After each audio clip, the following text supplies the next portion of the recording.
कर देना चाहता हूं कि यह पूरी तरह अफवाह है। जो पहले व्यवस्था थी, माने आजादी के पहले से वही व्यवस्था अब तक जो है चली आ रही है, उसमें कहीं पर कोई परिवर्तन नहीं हुआ है। लेकिन जाति की जो मांग की गई है सर, मैं जो कह रहा हूं जो पुरानी व्यवस्था रही है वही व्यवस्था चली आ रही है। अब इसके आगे मुझे क्लैरिफाई करने की समझता हूं कोई रक्षा मंत्री जी से सच अगर पूछ लिया तो रक्षा मंत्री जी गुस्से से लाल हो गए और जवाब देने से पहले ही मैदान छोड़ करके भाग गए। वैसे ही बीजेपी सरकार ने जब से ये राशन लागू किया है, 2 किलो राशन मिलेगा, यानी 2 किलो चावल, 2 किलो गेहूँ, और सब्जी में आपको कुछ नहीं मिलेगा, तेल नहीं मिलेगा, रिफाइंड नहीं मिलेगा, इस तरह से जनता को बेवकूफ़ बना दिया। यानी आज हम जो बेरोजगार है और गरीब परिवार भूखों मर रहा है, तो सबसे बड़ी वजह है राशन 2-2 किलो घर घर पहुंचाना। अब जो जवान हैं या मजदूर हैं उनको आलसी बनाना। आखिर क्या कारण है कि बीजेपी सरकार जनता के साथ में ऐसा क्यों कर रही है, युवाओं के साथ में ऐसा क्यों कर रही है? और राशन अगर दिया है तो फिर क्यों दिया है? युवाओं को रोजगार क्यों नहीं दिया है? अगर मेरे पास रोजगार होता तो राशन मैं स्वयं खरीद करके और खा सकता था, जो दिल करता वो खा सकता था। तो ये जनता को, देश को भिखारी बनाने की साजिश है। बीजेपी सरकार ने इस वजह से राशन लागू किया। कहीं पर भी किसान का आटा, चावल, दाल महंगा नहीं हुआ है, वही रेट है, वही पैसा है और वही सब कुछ चल रहा है। सिर्फ जो बढ़ावा दिया है, कहाँ पर? राजनेताओं को ही बढ़ावा दिया है। वहीं पर घर में महिलाओं को गैस सिलेंडर फ्री में बांटे, तब किसी से कोई भी पैसा नहीं लिया गया, भरा हुआ सिलेंडर भी दिया, साथ में चूल्हा भी दिया। अचानक गैस का रेट 1100 पार कर दिया। अब क्या वह गरीब जनता गैस सिलेंडर भरा सकती है? या वह अब गैस सिलेंडर भराने के लिए कर्जा निकालेगी, अमीरों से पैसा लेगी, उसके बाद वह गैस सिलेंडर भराएंगी, फिर उसको जलाएंगी? यानी कर्जा मुक्त भारत होना चाहिए। यहाँ पर जनता के ऊपर बीजेपी सरकार कहीं ना कहीं कर्जा बढ़ाती हुई नज़र आ रही है। पूरी सच्चाई क्या है, डिटेल में देखिए, वीडियो को अंत तक देखिए। वीडियो थोड़ा सा लंबा हो सकता है, और चैनल पर नए हैं तो चैनल को जरूर सब्सक्राइब कर लें, बेल आइकन को ऑल पर प्रेस कर दें। आपको एक एक करके बीजेपी सरकार के कारनामे यहाँ पर मैं दिखाऊंगा, किस तरह से आज हमारे युवा रोडपति हैं, खाकपति हैं, करोड़पति कोई होता हुआ नज़र नहीं आ रहा है। अगर बात करूं सेना में जाने की, जब युवाओं की बारी आई तो 2 साल तक यही रक्षा मंत्री थे, रैली के दौरान बोलते थे कि सभी को मौका मिलेगा सेना में जाने के लिए, पुरानी भर्तियां भी बहाल होंगी। लेकिन जब 2 साल गुजरने का बात आया तो अचानक से इन्होंने खट से अग्निपथ स्कीम को लागू कर दिया। अब अग्निपथ स्कीम की अगर आप पूरी सच्चाई जानेंगे तो कोई भी युवा आज के समय सेना में जाना नहीं चाहेगा। क्यों? उसके लिए कोई इन्होंने रूल रेगुलेशन नहीं बनाए हैं कि यदि ट्रेनिंग के दौरान युवा को कुछ हो जाता है तो उसके परिवार को देखने वाला कौन है?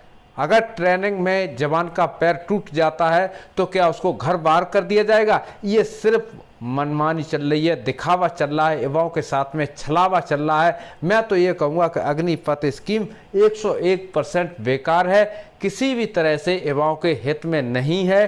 चाहे आप अगर परमानेंट भी हो जाएंगे तो सेना में आप नौकरी नहीं कर सकते। बीजेपी सरकार ने इतनी बड़ी हालात सेना के अंदर खराब कर दिया है।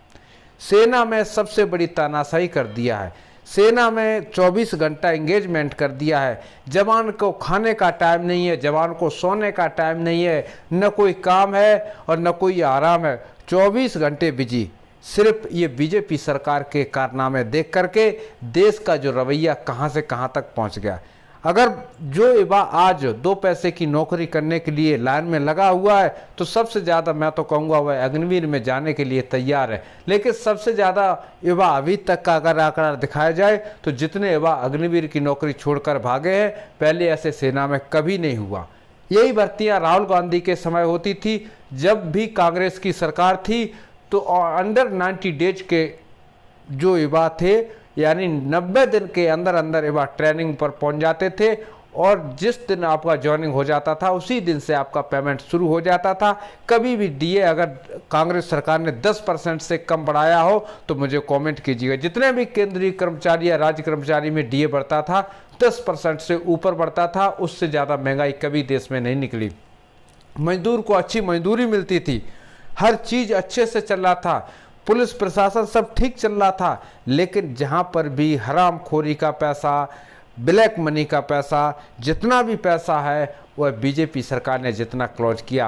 बीजेपी सरकार ने राहुल गांधी जी पर अंजाम लगाया था, सोनिया गांधी जी पर, मनमोहन सिंह पर, कि स्विस बैंक में कांग्रेस सरकार ने पैसा पहुंचा दिया। और मोदी सरकार ने यह भी वादा किया था कि हम ये काला धन वापस ला के रहेंगे और हिंदुस्तान की गरीबी मिटा के रहेंगे। तो दोस्तों, आप सब लोग देख रहे हैं कि वह काला धन है क्या आपके पास पहुंचा? ये भी ऐलान हुआ था, बीजेपी सरकार ने किया था कि जो कांग्रेस सरकार है ये देशद्रोही सरकार है।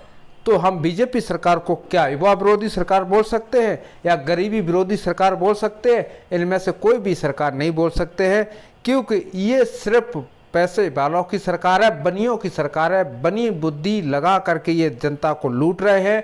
इससे हमारी कांग्रेस सरकार ही अच्छी थी, जो कम से कम अमीरों के लिए भी सोचती थी और गरीबों के लिए भी सोचती थी। आपको फ्री में नहीं देगी, लेकिन महंगा भी नहीं देगी। तो इसलिए दोस्तों, अभी समय ये है कि आपको जागने की ज़रूरत है। आपको अभी अपना वोट बैंक चुनने की ज़रूरत है। अभी आपके पास समय है। मैं आपको ये नहीं बोल रहा हूँ कि आप कांग्रेस को सरकार दो, कांग्रेस को वोट दो, या बीजेपी को वोट दो, या फिर आम आदमी पार्टी को दो, लेकिन जो आपके हित के लिए कार्य करे आप उसे अवश्य वोट दें। किसी के बहकावे में ना आवे। और ये जो सरकार है, सच पूछा जाए तो देश का इसने तो भट्टा गोल कर दिया। धारा 370 हटा दिया है। क्या हम उस धारा 370 को खाएंगे या अपना मकान बनाएंगे जाकर के? धारा 370 हटाने के वहाँ पर मुकेश अंबानी, टाटा बिरला जैसे जाकर के वहाँ पर प्लॉट काटेंगे और वही अमीर और होंगे, और हमारे जैसा गरीब है वह और ज़्यादा गरीब होता चला जाएगा।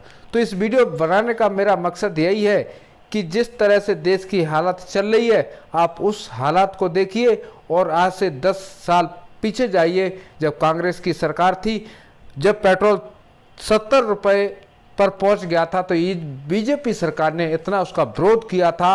और उसी लहर में मोदी घर घर मोदी आकर के बैठ गए, और आज मोदी जी जाने का नाम नहीं ले रहे हैं, क्योंकि जनता के आंखों पर ऐसा चश्मा चढ़ा दिया है कि वह कोई उतार नहीं सकता। उतारने वाला है तो सिर्फ वह बीजेपी सरकार है। आज पेट्रोल 100 के पार है। कोई माइका लाल बोल के दिखाए, या केंद्र में इसकी कोई आवाज़ होती है या नहीं होती है, सदन में इस मुद्दे पर आवाज़ होती है या नहीं होती है। खैर ये बातें छोड़िए, ये हम उसकी मार झेल सकते हैं। लेकिन सबसे इम्पोर्टेंट बात ये है, हमारी सेना जो हमारे देश की नींव है, जो हमारे देश की जड़ है, जो हमारे देश को सुरक्षित रखती है, उसका नाम है भारतीय थल सेना, भारतीय जल सेना और भारतीय वायु सेना। बीजेपी सरकार ने तीनों सेनाओं को भी खोखला कर दिया है। नाम रख दिया अग्निपथ। इंडियन आर्मी खत्म, इंडियन वायुसेना खत्म, इंडियन नेवी खत्म। नाम क्या होगा? अग्निवीर आ रहे हैं, अग्निवीर आ रहे हैं। और अग्निवीर आ रहे हैं तो अग्निवीर करेंगे क्या?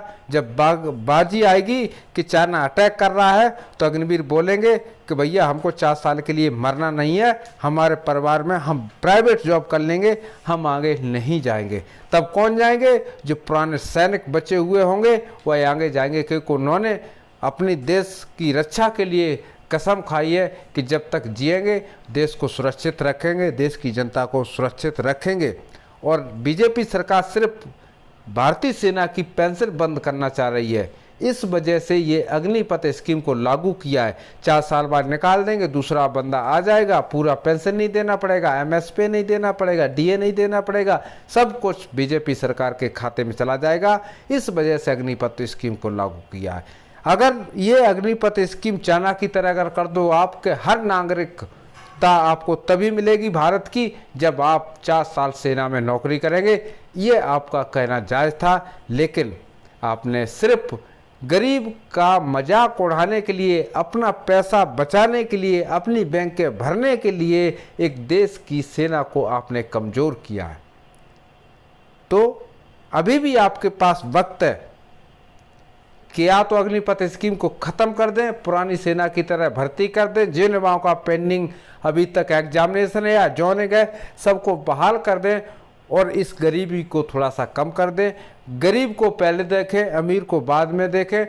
तो हो सकता है कि अगली सरकार भी मोदी जी फिर से घर घर मोदी हर हर मोदी हो, लेकिन ऐसा हो नहीं सकता। तो जो देश की जनता है, देश के युवा हैं, मैं उनसे ये कहना चाहता हूँ कि अभी भी आपके पास समय है 2024 का। अपना सोच विचार कर लेना कि वोट किसको जाना है, बीजेपी, कांग्रेस या आम आदमी पार्टी। इसी के साथ जय